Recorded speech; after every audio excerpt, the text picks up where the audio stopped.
came and she goes, I think you need to get your hearing tested. And I said, what? She goes, see, I was joking. She goes, no, Bill, I really think you need to get your hearing tested because you don't hear half the stuff I say.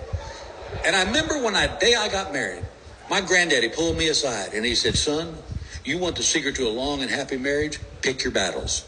He said, if you go to war every time, you're going to lose. And I remember thinking, this is a battle. So I said, all right, I'll go get my hearing tested. So I went to the hearing doctor, gave me the test. He goes, your hearing's fine. I said, thank you very much. Went home. Gail said, how'd it go? I said, he said, my hearing's just fine. She said, well, is it you don't hear half the stuff I say? I said, it's funny you bring that up. Because he said that maybe you shouldn't wait till you're at the other end of the house before you start talking to me. Look at the women, fellas. Look at them. Look at them. They know it's in their little bullet in their arsenal right there. My